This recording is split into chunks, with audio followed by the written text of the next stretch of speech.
dreaming is good. Dreaming is very, very good. And it's important to rediscover that aspect of yourself, because in that space is where you can live the best version of yourself in your most vibrant life.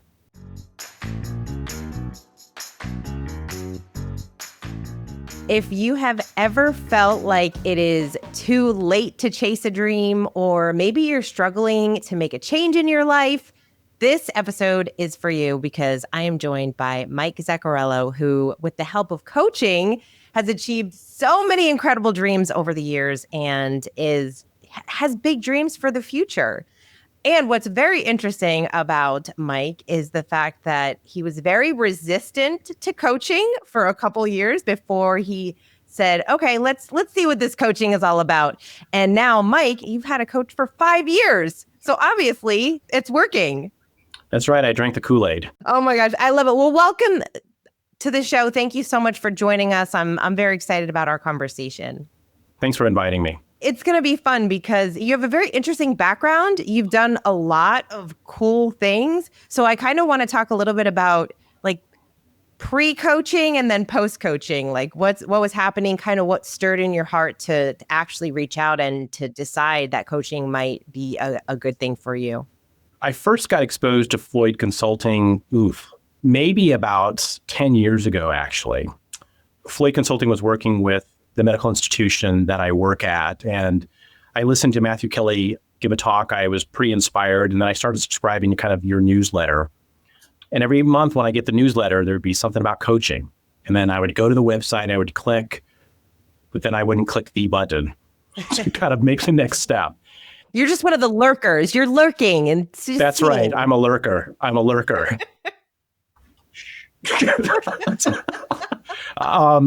But what started happening is over the years, there's kind of this internal is this really what I want in life? And it just it was like a drum beating, and it got louder and louder and louder. And then I did press the button one day, and then I saw the price tag, and I'm like, whoa, wait a minute here. And so I went back to my lurker stats for a little bit. And then, I really don't know what tripped the trigger, but just one day I said, I'm going to do this. And I started. And again, as you said, I entered in really, really skeptical that, this is probably going to be a waste of money. What am I doing? And then not only did I get certified as a dream manager, but I'm here 5 years later, still getting coaching. That's so cool. I love it. And I think that a lot of people are in the same position, right? I mean, it's an investment. It's a big investment in yourself. But when you look at all the things that you're able to achieve, obviously it's well worth the investment. Let's talk a little bit about your background, because like I mentioned, you have served in the military. You work for a very big institution now and are going to be leaving soon. So you've made some really big moves in your life over the past couple of years, which for a lot of people is really challenging to do. Changing habits, maybe leaving a job and going and trying something new. But you've been able to do that and with the help of coaching, obviously, like having done this for 5 years, you've made some really big moves and decisions. I was very struck by this phrase that Floyd uses or Matthew Kelly uses, that most of us are more intentional about planning our vacation than we are our lives. And that really resonated with me. And I think was one of the things that kind of pushed me to kind of seek out a coach. What I love about coaching, kind of some of the things that are coming to mind is, I like this term dream manager because it's something that as we age tends to fizzle. And it's a phrase I think that we really need to kind of look at and reignite in ourselves, that you can have these dreams and you can actively work towards them and make them a reality. Like I said, I was very skeptical. So dreams that I had put down for 1 to 3 years or 3 to 5 happened in 6 months or within the year. And so that was just, really made me kind of a believer. And I think the second thing that the coach really, really helps with is accountability. So there are times that my coach has very lovingly, but a little kick in the tush, giddy up, we need to get moving on this, but also encouragement, because you're right, change is really hard. I'm middle-aged right now. And so, making this dramatic shift from a place that I've worked at for 17 years and kind of going out on my own and doing my own thing, it can be very, very daunting. If you're cool sharing with us, like what are some of the dreams that you are most proud of yourself for achieving over the past 5 years? In no particular order, my wife's an artist and a potter in particular, and I'm good at drawing stick people, and that's where it stops. You and me both. I remember her talking about how cool it would be to have an art studio in the house, like a pottery studio. And even though it wasn't my dream, it was our dream. And that's one of those things, again, that I thought would happen in 1 to 3 years that happened within the year. Just constructing that and then watching not only the dream come true, but it grows, and just watching my wife in that space, doing pottery lessons with special needs kids to adults, having open houses to display her artwork, it was gratifying for me to see my wife in such a really, really happy place. I think the dream that I've been chipping away at for years now is this leap that I'm going to make next week. Again, leaving an institution that I've been at for 17 years and creating a business with a culture, a value, and a mission that I think really prioritizes people, service, and relationships. If someone's listening and they're thinking, okay, Mike, that sounds awesome. Like I've been in the same career for a long time. I don't know that I trust that what's on the other side. Like, what is it going to look like? Obviously, we have this mental talk. We have these voices in our head, right? Yes. Like the things like, what if it doesn't work out? Or what are you doing? Or just stay where you're safe. And so we talk ourselves out of our dreams sometimes, but you're making this leap. And before I hit record, you're like, I'm not quite sure where this is going to go and what it's going to look like. And that's both scary and exciting at the same time. So how did you make that decision and then hold firm in that? And then how are you going to be able to move forward knowing that, hey, you're going to figure it out and it's going to be fine? And what advice would you give to someone that might be in a similar situation, or maybe it's something else that they're trying to get out of? Well, first, I'll get your phone number and have you on speed dial when I freak out and call. I am here for you. I think for me, and I wonder for most people, is we tend to get too far in the weeds and the logistics, for me, I'm setting up a private kind of specialty mental health practice. So, legal entities and taxes and bank applications and space and build outs. And these things are necessary and they're important. What's kept me going, though, is what's my why? Where do I want to work? Where do I want the most satisfaction? What sort of environment and people do I want around me? And how do I want to be of service to others? Now, I've been really, really fortunate that I have surrounded myself, and my coach is probably the leader in this, that have really, really encouraged me. And I've gotten to the point that when I'm feeling resistance, that I actually lean into that as opposed to avoiding it, if that makes any sort of sense. And kind of like, what's the itty bitty step that I can take today to kind of advance to the goal? And then also, as we discussed before we started recording, I'm very faith-filled. So kind of relying on my religious faith to kind of help in trusting and having faith and hope and kind of guiding me along the way, I think is the short answer to a very complex problem. So, but I'm totally I'm more apprehensive about this than I was going to Iraq on a military deployment. So that tells you how warped my brain is sometimes. Wow. It's frightening. I think it's an inaccurate word, but also exciting, which for what I do in the mental health field actually has some of the same brain pathways and brain chemicals. So I'm trying to reframe things that way. Yeah, well, it's interesting because you come from a psychology background, and I have heard some psychologists talk about how the physical reaction that we feel around fear and excitement are the same. Yeah. Like you get the butterflies in the stomach, and it's like so if we just reframe what we're feeling. And I love that you said you are leaning into resistance. And right when you said that, it reminded me of one of my absolute favorite books, The War of Art by Stephen Pressfield. Yes. Right? It's like that book is constantly around me because it's what I pick up. It is the speed dial for me, right? Like it is what I pick up and I'm like, all right, Stephen, get me through this. And so you just can flip through any page and you read it. And it reminds you that when you have resistance, it's mostly because that is what you are meant to do. That is the thing that you need to do, that you're called to do. And because of that, it's so we get those, oh, I'm just going to go make this phone call, or, oh, I'm going to do that next week, or I'll make that decision, and we postpone it. And so this idea of leaning into the resistance is really powerful because it's a way that we can make those improvements in our life. And even with knowing, like, there's no certainty. The thing about certainty that I find so interesting, there's no certainty on either side. Like, even if you stay in a situation or if you're not making a change, there's no certainty that that's going to work for you either. It's almost like we're giving ourselves this comfort, but just do the thing. Go and do the thing. Yeah.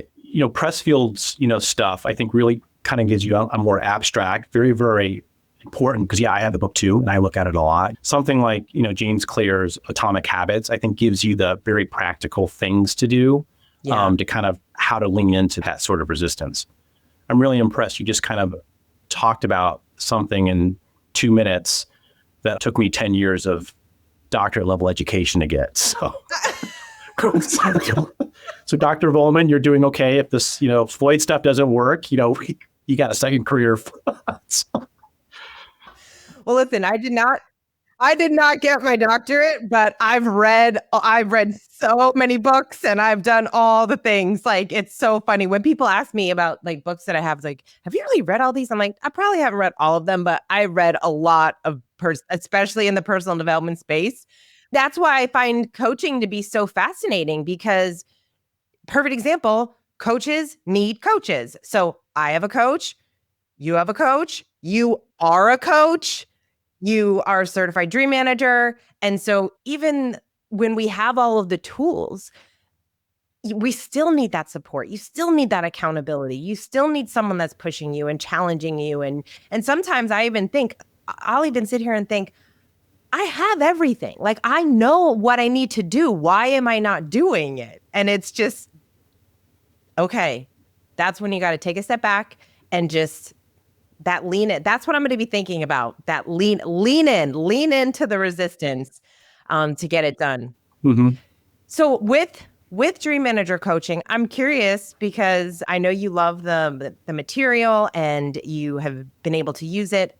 Is there a particular session that you really enjoy or appreciate, or was there a particular aha moment in the certification that you felt like, oh, this is an area of life I see a lot of people struggling with? For me, I think it's not so much a section in Dream Manager. It's more the overall concept. It's living purposefully and intentionally, and making sure that one spends time to kind of evaluate all aspects of their lives and where they're at: spiritual, relational, physical, intellectual, financial, and then using that kind of as a way to tweak where you're at, because sometimes you might have to address the relational more than the financial and vice versa. And I think the Dream Manager and the coaching your coach helps you kind of assess where you're at and then kind of make tweaks kind of along the way. It's like Matthew's off balance stuff, I think, but more on steroids is with the way I would kind of look at it. Oh, I like that. But also, again, back when skeptical lurker Mike days, I got to make sure my people don't know that nickname, so they'll start calling me Lurker Mike. Yeah, no, we don't want to put that out there. It's not going to be your new nickname. I really want to emphasize dreaming is good. Dreaming is very, very good. And it's important to rediscover that aspect of yourself, because in that space is where you can live the best version of yourself and your most vibrant life. Dreaming is essential. Correct. It is essential. We need our dreams, especially to lean into the resistance. The only way that we're going to lean into resistance is if we have that dream that we are working towards. And you already mentioned your why. Like, what is your why? Your why is found in your dreams. Exactly. How different do you think your life would look without coaching? Like, do you think that some of these dreams would have happened, or would they still be just sitting on your list? I would be unhappy, frustrated, and dissatisfied. I am not convinced that any dream I had would have come to fruition. So I think it's, coaching is that critical, I think, to quality of life. To have someone that's kind of walking alongside you and accompanying you, encouraging you, pointing things out along the way, keeping you accountable are absolutely essential. Absolutely essential. I love that. One of the things that I love so much about coaching, and especially in Dream Manager, is that I always say coaching is a gift. It truly is a gift. And so give yourself the gift of coaching, give your team members the gift of coaching, your loved ones the gift of coaching. And one of the reasons why is, and you kind of mentioned, I think some people, when they go into coaching or they're trying to make the decision, they think, is this going to be a waste of money? Like, is this going to be a waste of time? Whatever it is. There is no waste of time because it's literally meant to help you grow. So to me, it feels like no matter what, worst case scenario is you're going to come out the other side a different person. You're going to learn new skills. You're going to learn new ways to make decisions. You're going to learn new ways to ask yourself questions, because once you have a coach and they're asking you really great questions, you're going to start asking yourself better questions. And those questions, exactly. I think so often we get caught up in the, why is this happening to me? Or I wish it was a different way. Or we get caught up instead of, okay, or there's nothing I can do about that. And okay, that's one way to think and believe. But the opposite of those things is, what's next? Or what can I do? So what are some of the skills that you've learned over the past 5 years that have really impacted your life, so that even if you didn't have a coach next year, which I do not recommend, but if you didn't, like that, you would just, they're lifelong skills that have helped you become a better person and have a better quality of life overall. So Dream Manager has provided me kind of a picture frame. And then within that, there's a tapestry of which I'm allowed to create dreams and a vision that most align with who I want to be and what I would like out of life. But also, Kate, I think it's had a ripple effect, like dropping a stone in a lake and you see the ripple, it kind of spreads. Because what I've noticed in my different roles, military, mental health, and being a Catholic deacon, is I use Dream Manager skills in all those areas. And I've seen how providing people these little touch points gives them hope and enlivens their lives and helps them kind of go down the road a little bit further with a more positive aspect and some hopefulness again about how their life could be. So it's not just about me, at least the way I look at it.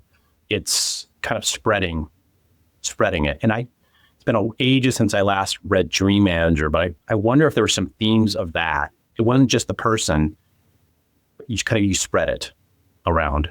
I mean, look, we live in the world of dreams, right? Like at Floyd, where this is what we do. We're talking to people about their dreams every day. And then I have to remind myself sometimes that in the real world, that not everyone's talking about their dreams every day. Most people don't have their dreams written down. And so when you can be in someone else's life, even if it's a stranger, and you just ask them, hey, what's one of your dreams? And they probably look at you like you're crazy, because no one asks people that.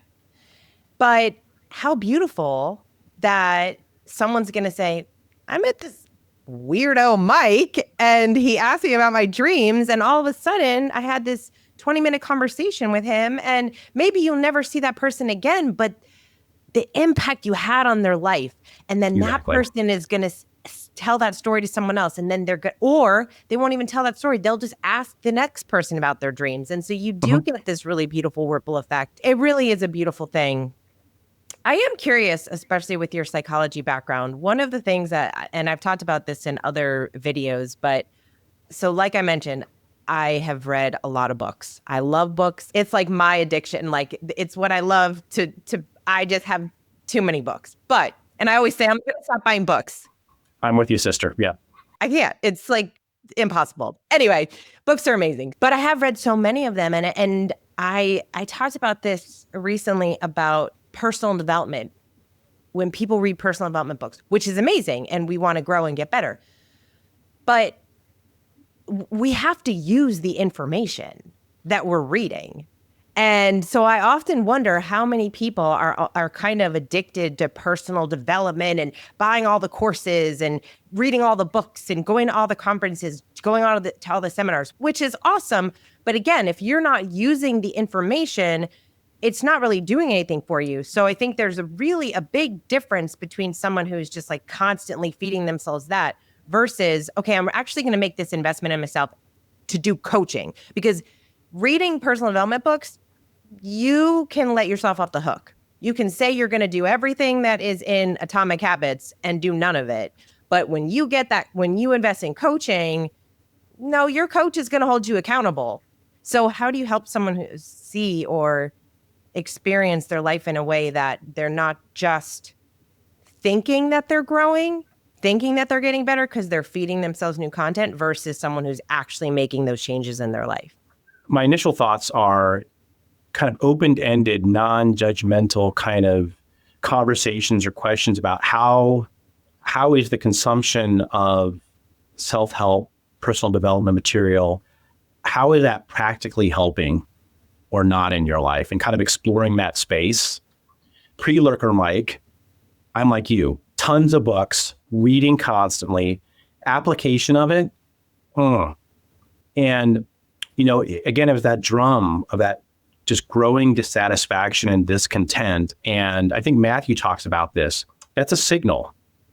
And to not, look away from that, because it's telling you that life is calling you to something different.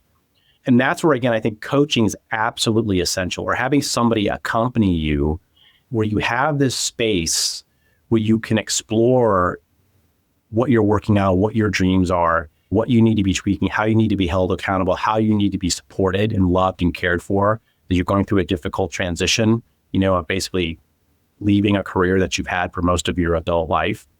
I don't know if that's making sense. But for me, it's first a conversation about, and I do this in my professional work when I'm working with people who are struggling with any sort of mental health issue, is what's the end state? Like, what do you want life looking like? And then how do we take actionable action in slow increments to kind of get you to that point? And it can be a rough road. Change is hard to overcome that inertia. But again, I think with support, with accountability, taking small little steps is the key. Speaking of books, have you read? I know a lot of people love book recommendations. Is there anything that you've read over the past couple of years that has really stood out to you that you've really enjoyed? I'm not getting any royalties, but I think No Regrets in the fourth quarter. I really believe that's something worth looking at, no matter what your age is, to be honest with you. Like, I'm contemplating doing that sort of thing with younger families in my parishes, because I think it creates a nice roadmap, of kind of dream manager stuff. I think another book is Arthur Brooks's Strength to Strength. I think that's a really thought-provoking book. It's for folks that are my age or a little bit younger, about really thinking about what do you want to contribute in life, not only just career-wise, but kind of life in general. So those are the two main ones that are. Actually, there's a third. It's got strong Catholic overtones, just to be honest with you. It's called Healing Your Feelings and Emotions. Ooh. By Conrad Baars, Baars. In my humble estimation, it's a very cool, the way the book is written, it's kind of a Q&A. So Conrad Baars is a psychiatrist, a Catholic psychiatrist. And the book walks you through a very cool way of how one can identify, acknowledge, experience, and then if needed, how does one express kind of emotion? I know it sounds a little bit abstract, but it's been a powerful book. I've used it in my own kind of clinical work with some pretty miraculous results. That's awesome. All right, cool. Well, I'm happy that you mentioned No Regrets in fourth quarter, which is awesome. The fourth quarter workbook is so good. It is such a great workbook. So if you are listening and you have not yet picked up a copy, then we highly recommend doing that because, and we agree, we talk about in the office, that book, which was written by Matthew Kelly, if you're unfamiliar, Matthew Kelly and Alan Hunt, who partnered with No Regrets. And then the workbook is Fourth Quarter. And it is so good. And it really is it's not just for fourth quarter. Like when I read it and look at it and do the activities, I'm thinking, I wish I did this in my 20s and then again in your 30s and then kind of revisit because, there's different seasons of life that we go through, but That's right. It's really cool to start thinking about, when you're in your 20s, you're not really thinking about a strategic plan for a virtue or your character. And then as you get older, you really start thinking about that or your legacy. Yeah, I'm not sure how much thinking I was doing in my 20s. Yeah, it was mostly just, you're hanging out because you have all the time in the world, Mike. When you're in your 20s, you're just, It's right.